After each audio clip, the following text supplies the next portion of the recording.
Thank you so much for the opportunity to speak to this group about a subject which we're all captivated with. Okay, so let's proceed. I'm actually going to be talking about combining two things. I'm going to be talking about the application of machine learning to supply chain planning. So as we've heard throughout the morning, there are many definitions of AI, and included in that is machine learning, and there are probably many definitions of machine learning as well. And so I'll be talking about my experience in developing a methodology that is based on machine learning, but is not a traditional machine learning tool. And then I'm also going to be talking about a problem that we're all now very aware of, which is geopolitical risk, and how that affects supply chains. And I'll sort of try to combine these two as I wrap up the talk. So first, let me talk about geopolitical risk. As we're all aware, the risks of disruptions, the risks of conflicts, of problems have gone up. And they affect many things, but one thing everybody knows they affect is the supply chain, the operation of the supply chain.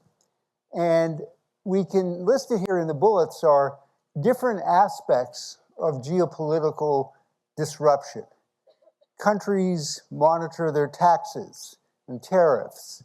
There are sanctions. There are export restrictions that companies have to deal with.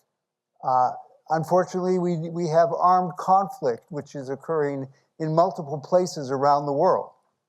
And the last thing we saw recently was what we call the weaponization of the supply chain. I'm referring to the attack that Israel did with Iran, where they used the supply chain to infiltrate the production of the product and then led that to pretty major disruptions. So supply chains are affected by this, and these conflicts and these disruptions are continuing, and we have the perception at a greater pace, with perhaps more consequence. So let me now give you a little bit of a background. I've been working on supply chain for quite a few years. Oh, before I forget, well, okay, too late, I passed it. But this research is based upon work I've done with a whole collection of colleagues in different universities around the world. And I and others have been looking at global supply chains and strategies for quite some time. But about 5 years ago or so, we started working together specifically, and we did this is 7 years actually. In 2018, we published this paper that was looking at how supply chain decisions were being affected at a global level. And so the specific findings here, and this was by interviewing companies and looking at what they were actually doing, where they were sourcing from, where they were supplying to, how the supply chain was operating. And we saw at that time a shift of production, because this had been, everybody was aware of the movement of manufacturing to Asia, specifically to China. And that had been going on for quite some time. And so the question we were concerned with is what was happening at that point. And we saw that there was a shift of manufacturing from Europe to China with an increase, but also into Eastern Europe and Russia, and a major decrease from Europe as well, and an increase into North America and Japan. But also that increase in production was of imports was more or less, of exports I should say, was more or less balanced by their imports. So there was a change at that level. More recently, we did a study about the impact of the COVID-19 pandemic, which also has affected supply chains. I should say I've been working on supply chains for many years, and for many years people didn't know what it was. And then recently, starting around that time, people would stop me in the street and say, "Why don't we have, any toilet paper in the supermarket?" And I would give my professor answer on that, which I won't bore you with now. But we looked specifically here at the pattern of shipments by sea into the US. There's a huge data set that actually has computerized the bill of lading of every maritime shipment that goes into the US. And so we could look over the period when COVID began and continued, whether there was a change in this pattern of shipments. And we saw that there was a great loss of production of shipments from China and an increase into other Asian countries like Vietnam, into India and into Europe. And because of this concept of nearshoring, which was gaining some credence, where companies were saying, we've been outsourcing to China and to Asia for a long time, let's bring it all back closer to where we began. Where, so wherever, it's a complicated question when you ask me, what is the home of a company? What's its address? It's not that a simple thing to answer. But from where they started, which was the nearshoring question. An example, just one example, that drove all of that pattern shift, and this was Honeywell. Before 2019, huge sources from China, and after 2000, and by 2021, they had shifted into India and into Europe.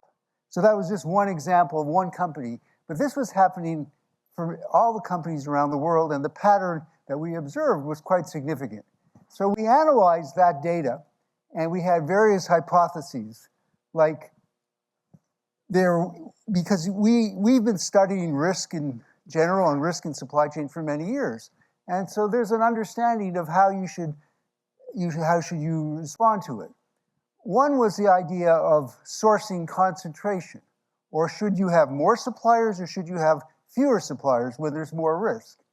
And if you have diversification and activation of backup suppliers, that is sort of a hedge against risk. On the other hand, it does increase the complexity of the supply chain. So what will we see? And we saw that, yes, companies were increasing the number of import sources, places from which they got input, which is a hedging strategy. It also, we hypothesized that less was coming from China and more was coming from other Asian countries, as I mentioned, and that there was increased imports from home countries and nearby countries, the nearshoring phenomenon. We also hypothesized that companies would be delivering larger batches less frequently. And again, that has pluses and minuses. And basically, the empirical data supported all of these hypotheses except the first one. They were not adding suppliers. I'll come to this later. They were doing something different, though, which was they were adding countries. They were adding locations, but not necessarily the number of suppliers. So this brings me to the issue of geopolitical risk. And what is it? So it's defined by a risk associated with country-specific policies and decisions. So countries are making policies affecting the flow of material, the imports, the tariffs, the restrictions, the taxes, and so on. And we felt that these types of conflicts and interventions were increasing. And we also could see that all the companies that are subject to the jurisdiction of a specific country are going to be impacted by this. So you have companies, you're all involved with companies here, you make your own policies, you try to optimize your global supply chain, but you're all doing business in different countries. And in every country that you do business with, there are laws and there are incentives and there are rules, and those are the ways in which the countries are trying to impact the behavior of the companies. And it impacts all the companies that are operating in that country and all the ones that they interact with. It affects not just supply, but also demand. And the idea is that through policy changes, governments are trying to influence company decisions, like where you're going to manufacture from and where you're going to source from and so on. And there is also issues of national security and so on, and trade-off of those. So geopolitical risk is understood. We understand that it exists, and it's becoming more of a problem. We've also understood that supply chains have been subject to, or always been subject to risk, and this has been going on for quite some time. And so here is a summary based on another study that we did through interviews with some of the leading companies in the world, and to look at what are the strategies that companies adopt in order to deal with risk. And it should be no surprise that companies understand this. They understand what are the strategy options that are available to them. There's operational buffers, like more inventory, and diversification of sourcing. And, so you diversify your supply base, or you have a flexible product or process design, you have better distribution, you standardize products, you work with partners, and there are various enablers that we mentioned. So this is well understood. But the question is there something different about the way the geopolitical risk affects these decisions? Is it a different type of a risk, and is the response to it different? And ultimately, I'm going to say yes to those questions, and then I'm going to say the way to deal with it, one of the ways to deal with it, is through the adoption of methodologies based on machine learning. Okay, so that's where we're going. So how to modify traditional resilience strategies to account for geopolitical risk. Are these risks different, and how do we react to them? So the first thing that you have to understand is that it has to do with relationships between countries. If China invades Taiwan, that's an action of one country against another country. All the companies who do business in both of those countries can and will be affected, okay? You also have to understand that who's making these decisions. They're made by government policymakers. They're made by politicians. This is not what we normally think we should be aware of when we manage supply chains.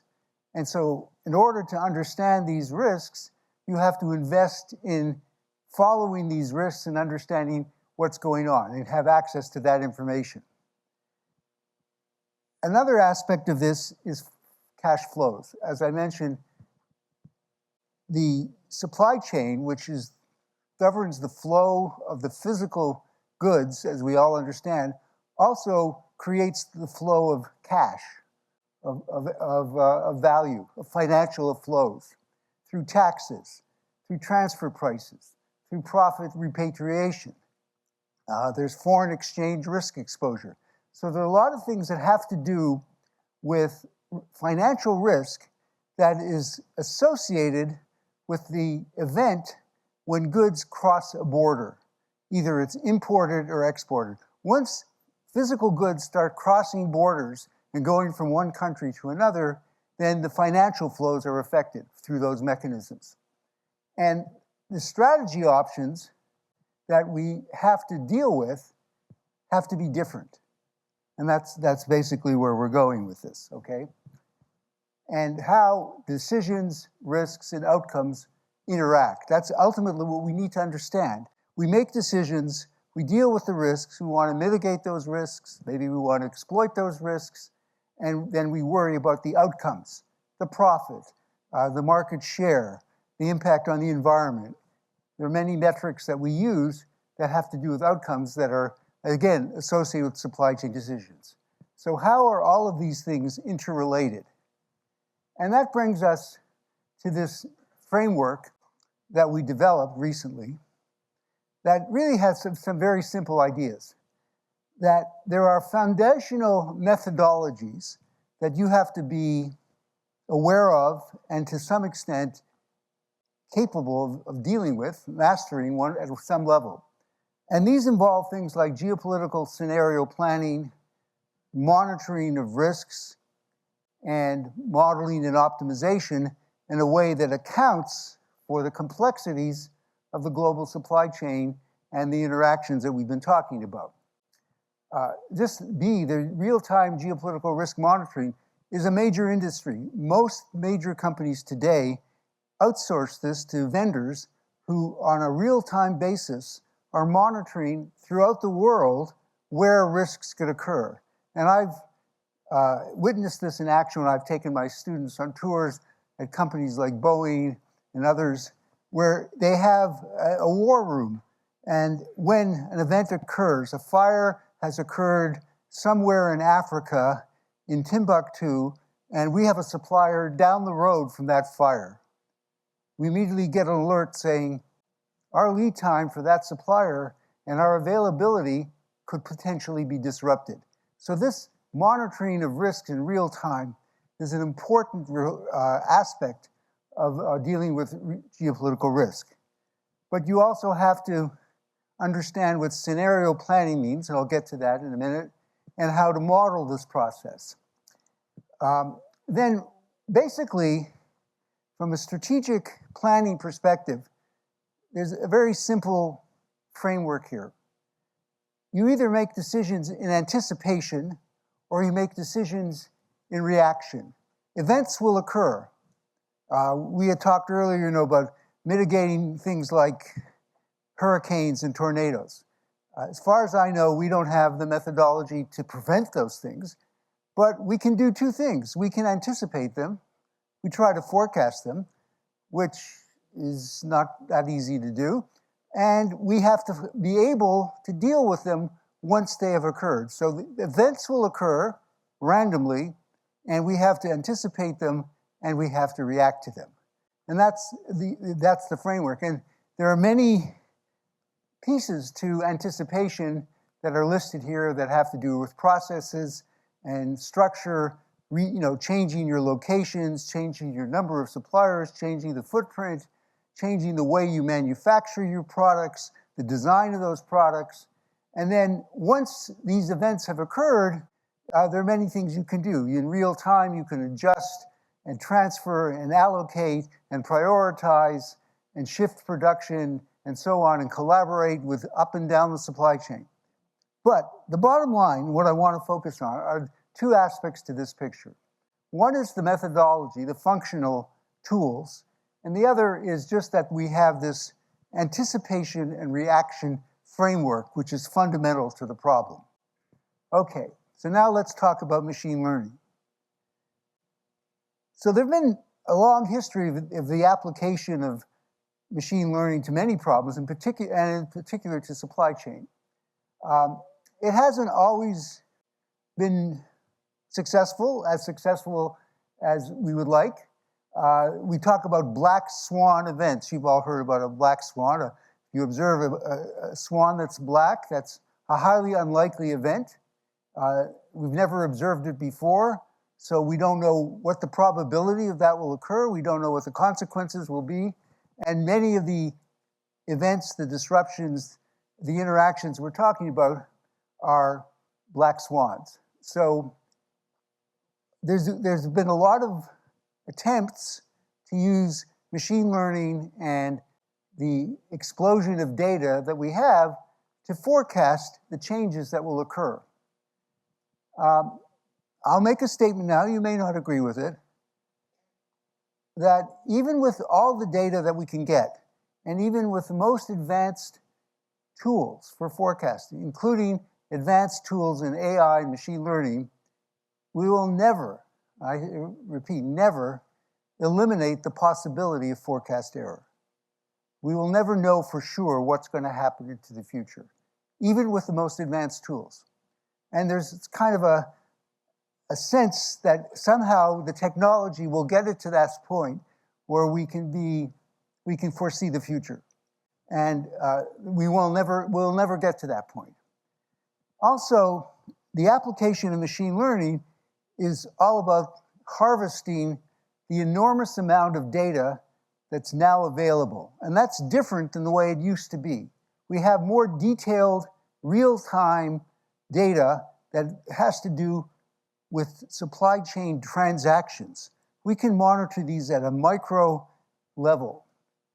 And when we say to managers, to you guys, we're going to take all that data, we're going to throw it into a hopper and apply our machine learning tools and come up with a conclusion of what data is the best thing to predict your future. And let's say it comes up with sunspot activity. And that's turned out to be the best thing to predict the consumption of ice cream in North America. If I try to sell that to you, you'll look at me and say, I really don't understand that. Maybe it's true, maybe it's not true, but I certainly don't want to bet my career and my company on that. So there's a black box challenge that we have in applying these tools. Also, there's been attempts recently to take models of supply chains and they generate optimal policies, and I'll actually be talking some variant of that, and figuring out what's the way that those solutions are related to the data. Is there a pattern through machine learning that we can understand? The problem with that approach is you have to know what the optimal solution is. And the problem with that is as we create models of more and more complexity, greater size and complexity, it becomes difficult to generate those optimal solutions. And finally, there are a lot of interactions that occur in the network of the supply chain that are not necessarily accounted for. So a lot of the discussions that we see about application of machine learning in supply chains is made at a very aggregate general level. But we have to get down into the weeds. We have to understand this at a more detailed level. So we need to make decisions based on accurate models that are tractable. Tractable means you can actually compute the solution. You can optimize it. And here's the key word. They need to be robust. What does robustness mean? Basically, what machine learning is a methodology of learning from data. We have historical data, we can analyze that data, and we can extract from that conclusions about the relationships between that data and the decisions that we want to make and the outcomes that those decisions will generate. And that's the methodology that I'll be talking about, of harvesting detailed historical data and through a machine learning approach like that, come up with a solution which links the data to the decisions. But that solution needs to be robust. Robust means that it'll work even when I put it in an environment with new data that it's never seen, and with things as they're occurring in real time.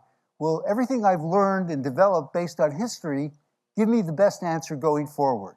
Because that's the ultimate test of any solution.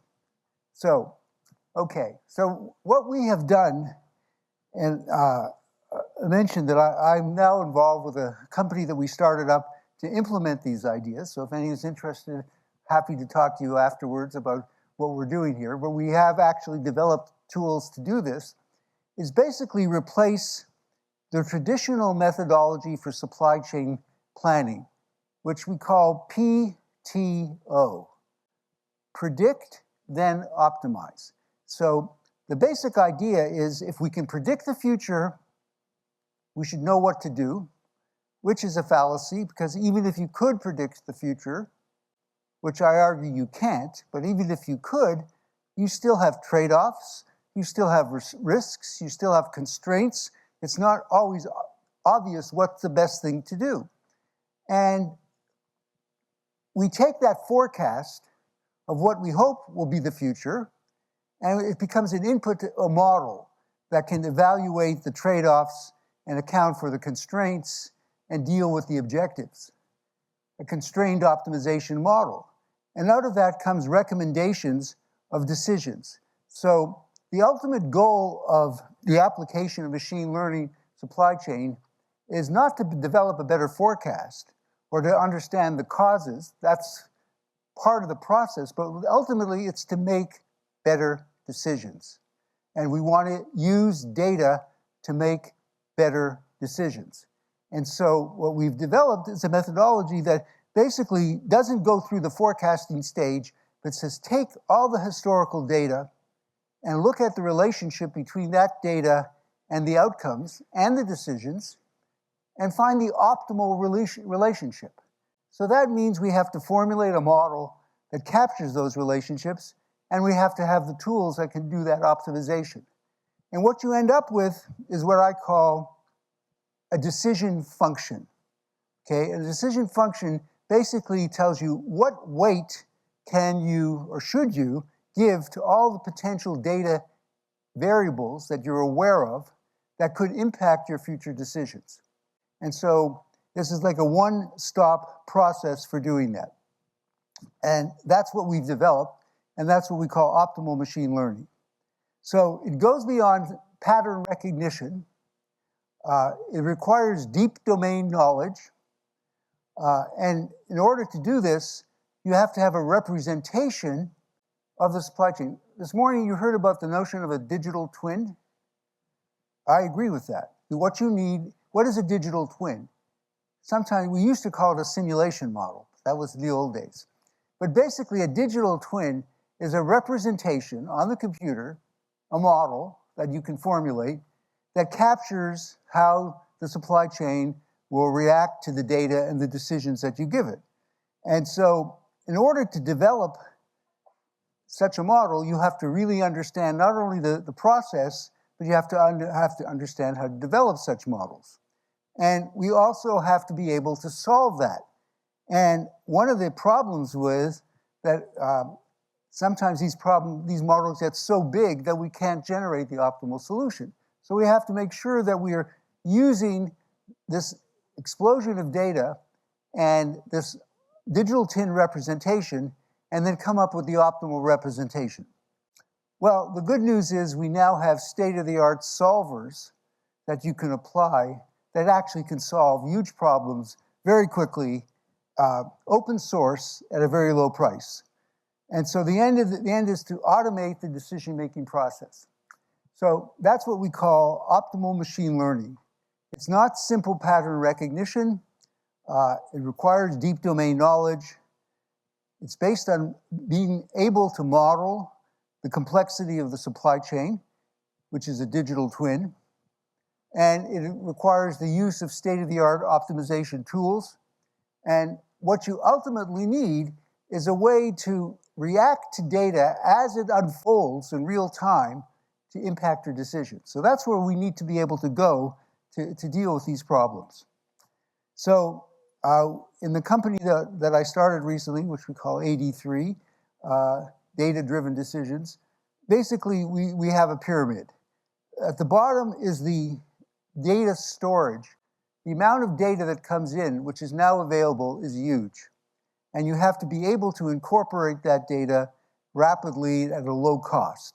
So you have to have a way to visualize the data and to relate it to the process. The next stage, and that enables visibility. The next stage is the digital twin, which we've heard about earlier today. And how do you use a digital twin? It basically can answer a very fundamental question that you as managers continually ask, which is the what if question. What if something happens? What if we change our decisions? What if we had changed our decisions in the past? So very often the way this is posed, this question is posed, is that a historical what if. What if we had done something different in the past? What would have been the result? You can quantify the answer to that with the digital twin. And therefore you can evaluate options for what you might want to do going forward. But ultimately, you want to optimize this. And that is where we need to deal with the very limited inventory and capacities that exist that are changing, and we want to optimize the decision. So think of it as a three-layer level of a solution. So that's the approach that we've taken. The underlying optimization model, which is the heart of this, has to be able to capture the interactions of all the demand and supply locations throughout the global supply chain. We call this a multi-echelon inventory model. And there's a lot of complexity in the network structure of supply chains, and many analyses tend to or want to simplify that structure. But that's a dangerous thing to do. We should not avoid complexity here. In fact, complexity is our friend. The fact that global supply chains have multiple paths through them, that they're a network, that there's redundancy, that there's capacity, gives them the ability to be agile and to buffer risk. So there's a reason why our global supply chains have the structure that they do. And so that complexity actually helps us deal with the risk. But we have to be able to understand how that all goes together. The way that we did this in our application, and by the way, this idea of optimizing the relationship between decisions and data is a very general concept through a machine learning methodology, but the application that I'm speaking of is for supply chain planning, not supply chain execution, but the planning that is an input to the execution. And we do that through what's called a target stocking level. How much inventory should I plan to have at a particular location of a particular SKU? And if you have this representation, it allows you to do some very interesting things. One thing that's really interesting is what kind of data should I be looking at to help me make my decision at a particular location? And a lot of the environments where we worked in particular in the machine maintenance, is a spare parts problem where it's driven by machine failures. And that's what we call an intermittent data time series. You do not see events that often. And so if you're a network, you have never seen a demand in the last 3 years for this item at this location, you would think that you should not have any inventory there. But what if all the other locations in the network are experiencing heightened demand for that item? You might want to hedge your bet and change it. So the idea is that everything affects everything in the global supply chain. And that's the key, that the decisions and the data at one location can impact the performance at other locations and those decisions. Finally, we come to scenario planning. This is not a new idea. Strategy analysts have been telling us for many years that we have to figure out a description of a future event, an unexpected, impactful black swan, if you will, and be prepared for it. And most of that discussion in the strategy literature is at the level of narratives. Let's come up with a story of what that event will be, and then let's talk about how we should respond to it. And what I'm saying is, no, we have to actually go beyond that. We have to come up with a very detailed analysis that helps us construct strategies to mitigate the risk. And so you have two steps. What are the scenarios that keep you up at night that you're worried about? That's different than forecasting what will happen. It's more imagining what could happen. And we can do that. And managers in particular, you all dealing in the real world of your business environments are very painfully aware of things that way things could go wrong and way things could change and what those scenarios may be. But then we have to figure out what's the concrete policy or decision that we have to deal with. So we want to be able to evaluate options, strategy options, and quantify what their impact might be. And so this is just at a high level, the multiple steps of discovering and anticipating and exploiting and evaluating for the interest of time. There's also another concept here that's very important. Remember I said that we have to anticipate and then react. So we have a word for this. It's called a real option. You're probably all familiar with a financial option, which is a contract that allows you to buy or sell a stock at a particular price over a period of time. So that has to do with financial assets. But building a factory in a country that you had never had a factory in is also an option. It's an investment. You're investing money, and what does it do? It gives you the ability to exercise that option in the event that a future event occurs. So if demand should shift and you have the capacity in another country and China invades Taiwan and you no longer can get your chips from Taiwan, if you have the manufacturing capability in India, you can respond. So a real option is an investment, not on a financial instrument, but on tangible physical goods like capacity, like equipment, like a factory that gives you the capability to react to events as they occur. And so that's ultimately what we're doing when we're dealing with the risk management and what we need the machine learning to tell us how to make those investments. And this is recently the group of faculty I've been working with, we've been interviewing companies around the world who are dealing with this, and this is just a story of one company that makes very high-end information technology, and they have a global supply chain footprint, and they're very interested in cost efficiency, and there's been a big shift about resilience. It's not sufficient to be efficient, but you also have to be resilient. You have to be able to react and survive. And so they had central production hubs with high manufacturing expertise, very competitive labor costs and economies of scale. That's the offense that they talked, their offensive strategy. And then they complemented the world factory with other locations in other countries that would provide them with resilience in order to fulfill perhaps a constraint on local content or to give them access to the new and emerging large markets in those countries. That's the defense. So they had an offense and defense, and they diversified by location, by country. So if you add a new supplier in a country that's at risk, that doesn't necessarily mitigate that risk. You may have to come up with a supplier in a different country. And so you have to diversify on those locations. And finally, they set up production systems in order to do that. So this is one example of a company that was basically following this approach that we're talking about. So I guess I'm coming to the end here. So what are the final takeaways from what we talked about? The application of machine learning to supply chain planning to deal with geopolitical risk.